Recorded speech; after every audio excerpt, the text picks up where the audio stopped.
Cuando hablamos de tragedias sin resolver en la historia moderna de Estados Unidos, solemos pensar en desapariciones, asesinos en serie o sectas. Pero lo que ocurrió en los locales de Freddy Fazbear's Pizza durante los años 80 es otra clase de oscuridad. Una que mezcla la negligencia empresarial, la locura humana, y algo que aún no tiene nombre. Ubicación: Utah, Estados Unidos, un pequeño suburbio con crecimiento acelerado, familias jóvenes, barrios en desarrollo. Empresa: Fazbear Entertainment, una franquicia emergente con visión agresiva de expansión. En 1983, un restaurante de concepto novedoso abre sus puertas. Freddy Fazbear's Pizza. Un local ambientado como un show infantil, con animatrónicos capaces de moverse, cantar y hasta interactuar con los niños. El concepto se vendía como revolucionario. Nadie se había atrevido a automatizar el entretenimiento infantil a ese nivel. Pero detrás del brillo ochentero, de los colores vivos y la música chillona, se escondía una maquinaria oxidada, en más de un sentido. Michael Brooks, 7 años, víctima de una falla fatal en un animatrónico. O al menos, eso decía el reporte inicial. El 3 de junio de 1983, durante una fiesta infantil, uno de los animatrónicos, Fredbear, un modelo dorado con mandíbula hidráulica, cerró de golpe su mandíbula en la cabeza de un niño. El sonido de la fractura resonó por todo el comedor. La sangre salpicó sobre el pastel, los globos, y sobre los ojos aterrados de decenas de niños.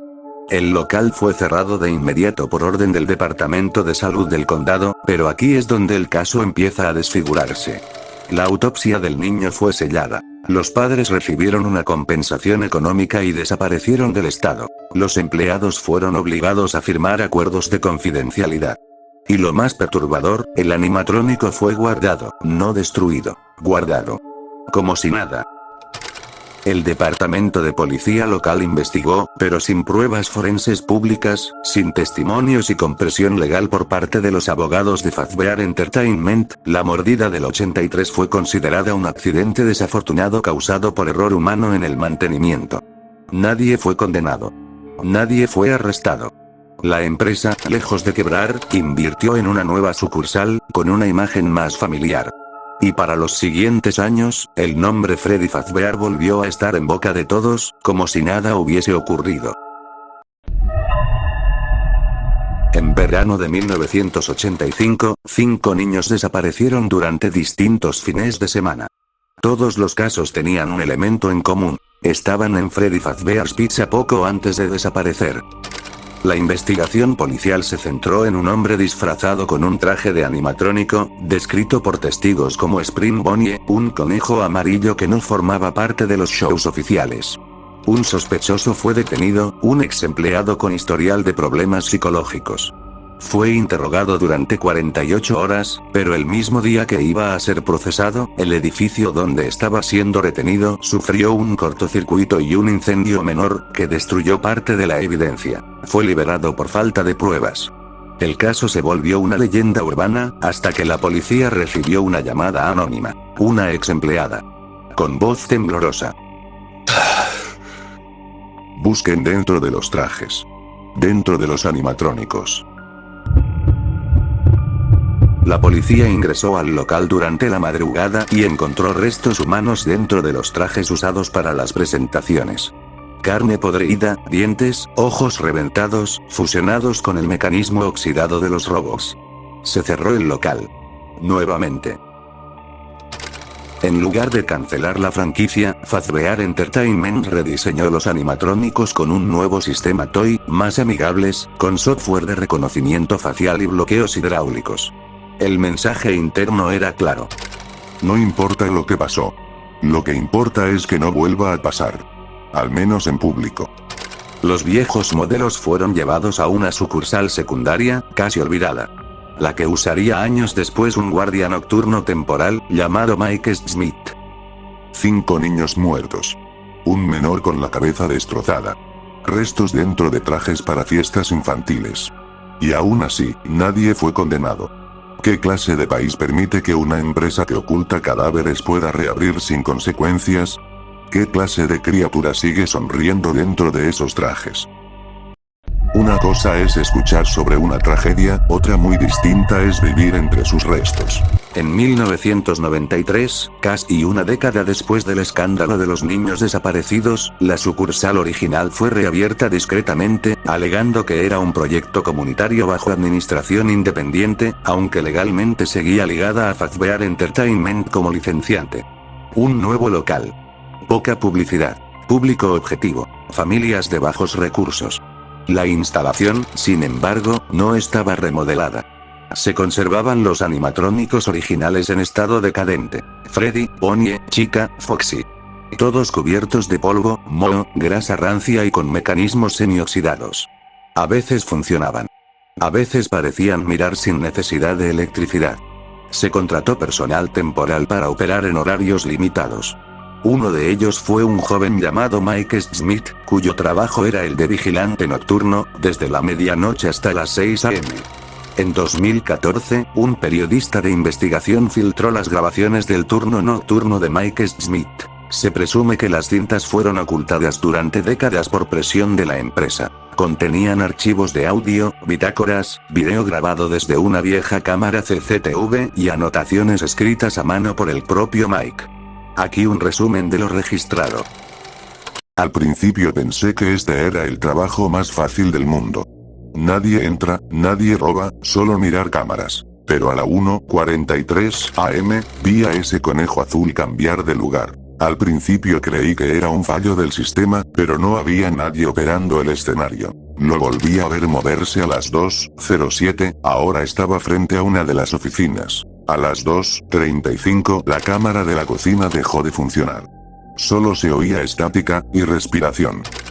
Mike llegó tarde. Había encontrado marcas de garras en la puerta trasera y algo pegajoso que parecía sangre seca, mezclada con grasa. El teléfono sonó. Una grabación vieja lo guiaba. Si ves que se mueven, no les muestres miedo. Ellos reconocen el miedo. A las 3:12 am, la cámara muestra a Chica mirando directamente al lente. Unos segundos después, todas las cámaras fallan al mismo tiempo. Cuando regresan, se ve a Freddy, detrás de Mike. Pero en la grabación oficial, ese fragmento fue editado. Solo se descubrió el original en una copia filtrada. Mike escribe: no sé si estoy loco. A veces huelo algo podrido, como carne vieja. El otro día, abrí el panel de mantenimiento de Bonnie. Hay algo adentro. Algo con huesos. Tras esa noche, Mike se desmaya dentro del cuarto de seguridad. La grabación muestra que nadie entra, pero sufre un colapso físico. Cuando despierta, hay marcas de manos infantiles en las paredes, hechas con lo que parece sangre. La empresa le dice que fue una alucinación provocada por estrés. En la sexta noche, todas las cámaras colapsan. Solo queda una activa. Se ve a los 4 animatrónicos acercándose a la oficina, uno por uno. Mike no aparece en el video. Solo se ve la oficina vacía, con la silla girando lentamente, y ruidos metálicos, como si alguien fuera metido dentro de un traje animatrónico por la fuerza. La empresa reportó que Mike renunció voluntariamente y abandonó el estado, pero nunca se encontró su cuerpo. Su familia recibió una compensación económica menor por estrés psicológico causado por la exposición prolongada a ambientes laborales inestables. Las autoridades consideraron intervenir, pero Fazbear Entertainment presentó documentación alterada, alegando que el local era propiedad de un contratista independiente. La OSA investigó las condiciones sanitarias del local, pero un incendio eléctrico accidental destruyó los registros. Los animatrónicos fueron trasladados a una bodega privada, donde se perdieron en el sistema. Mira, yo entré al local 2 semanas después del cierre. Lo que vi no se lo deseo a nadie. Había trozos de algo, de alguien, dentro de uno de los trajes. Y no eran restos frescos. Eran como, fusionados con los cables, con el metal. Como si algo los hubiera querido absorber. En cualquier otra empresa, un incidente así habría destruido la marca. Pero Fazbear Entertainment siguió existiendo. Bajo nombres falsos, con contratos terciarizados, con escudos legales que los mantenían a salvo. Los cuerpos nunca aparecieron. Los trajes, nunca dejaron de moverse.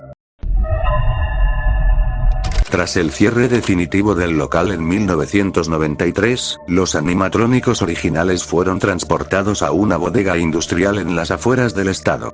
Se registraron bajo una compañía ficticia de almacenamiento, Crimson Hills Logistics. El lugar fue cerrado al público, sin señalización y con vigilancia mínima. En 2003, un grupo de jóvenes exploradores urbanos ingresó ilegalmente al lugar y subió el material a un foro anónimo de internet, precursor de 4chan. Lo que mostraron: un edificio cubierto de óxido, excrementos de rata y basura industrial. Una habitación sin luz con los animatrónicos cubiertos por lonas negras, algunos con los ojos aún encendidos, a pesar de no haber energía conectada. Un traje amarillo, parecido a un conejo, colgado en una esquina con marcas internas de uñas humanas, como si alguien hubiera sido forzado a entrar y no pudiera salir. Los jóvenes desaparecieron 48 horas después de subir el material. El foro fue tumbado por una denuncia de contenido snuff. Nadie los volvió a ver. En 2007, un periodista independiente filtró documentos internos de Fazbear Entertainment donde se mencionaban pagos secretos a familias de víctimas, modificación de actas de defunción y contratos de confidencialidad, instrucciones explícitas para no destruir los trajes originales bajo orden de un exdirectivo obsesionado con la conciencia mecánica. Esto llevó a una demanda colectiva de familiares. La empresa, acorralada, declaró bancarrota en 2009. Pero algo no cuadraba, la sede principal en Utah fue quemada hasta los cimientos la noche antes del juicio. Los registros desaparecieron. Los nombres de los altos mandos fueron borrados de bases de datos fiscales. Era como si Fazbear Entertainment jamás hubiera existido oficialmente. Algunos expertos en robótica y neurociencia analizaron los restos de los trajes recuperados por la policía en un operativo de 2014 tras denuncias de ruidos extraños. Lo perturbador: los trajes aún mostraban actividad eléctrica mínima, como si buscaran moverse, pese a estar desconectados. Algunos tenían sensores reprogramados con patrones de voz de niños muertos, que no fueron cargados por ninguna computadora. Dentro de los compartimentos se hallaron tejidos humanos parcialmente integrados a circuitos electrónicos, como si el cuerpo y la máquina hubieran empezado a aceptarse mutuamente. Un neurobiólogo declaró bajo anonimato: lo que sea que ocurrió con esos niños, fue más allá de un asesinato. Fue una tortura post-mortem. En 2015, en el hospital psiquiátrico de Black Hollow, un paciente no identificado fue ingresado tras ser encontrado desnudo, cubierto de sangre y con partes metálicas incrustadas en la piel. Murmuraba constantemente: todavía escucho la música. Todavía quieren jugar. En su espalda tenía tatuado con quemaduras el logo de Freddy Fazbear's Pizza. Y varias cicatrices en las manos, como si le hubieran arrancado pedazos de piel. Al realizarle una resonancia magnética, se descubrió que tenía un receptor de señal de radio de los años 80 dentro del cráneo, como si alguien lo hubiera usado de transmisor. Los doctores dijeron que no era médicamente posible que hubiera sobrevivido en ese estado. Y sin embargo, lo hizo, por días, hasta que desapareció de su habitación una noche, sin cámaras activas. Solo quedó una grabación de audio.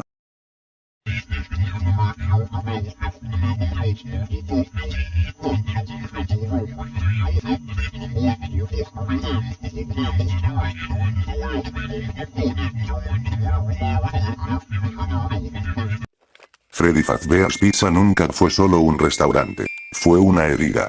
Una infección, donde el alma de los niños no descansó y los adultos no pudieron, o no quisieron, detener la podredumbre. Hoy, más de 30 años después, las casas abandonadas donde alguna vez funcionaron esas sucursales aún emiten sonidos. No eléctricos. Sonidos metálicos, y risas infantiles. La empresa desapareció. Pero algo quedó. Algo que aún sonríe en la oscuridad, esperando otra fiesta.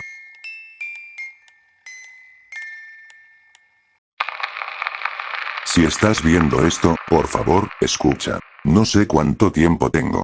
No sé si esto siquiera va a llegar a alguien. Pero si de algo sirve todo esto, si sirve para algo más que llenar foros de teorías y vídeos de miedo, que sirva para recordar esto. Solo eran niños. Niños. Con fiestas, risas, pasteles y cumpleaños. Y míralos ahora, atrapados. fundidos con metal y cables. Con sus ojos vacíos mirando en la oscuridad, como si supieran que nadie los vino a salvar. No descansan. No pueden. La empresa lo sabía. Las autoridades lo supieron. Todos firmaron. Todos callaron. Y ahora yo los desenterré. No quieren que cuente esto. No quieren que hables de ellos. Y ahora me quieren a mí, no para matarme. No tan simple. Van a abrirme. A meterme en uno de esos trajes, a doblar mis huesos, a arrancar mi voz. Para que cuando me oigas, ya no seas capaz de saber si soy yo, o uno de ellos. Si encuentras esto, compártelo. No por mí. Por ellos. Porque nadie lloró por ellos. Nadie escuchó sus gritos. Nadie cerró el maldito local cuando debieron. Y ahora hay más de ellos. Más que nunca. Y cada noche, alguien más se une al show.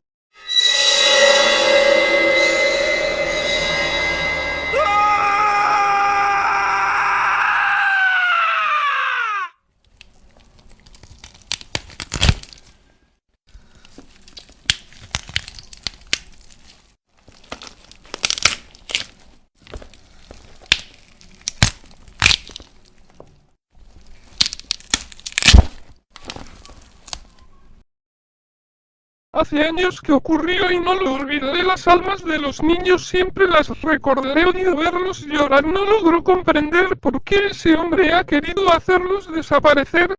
Aquella pizzería llena de misterio. He visto en las noticias que algo malo está ocurriendo justo allí.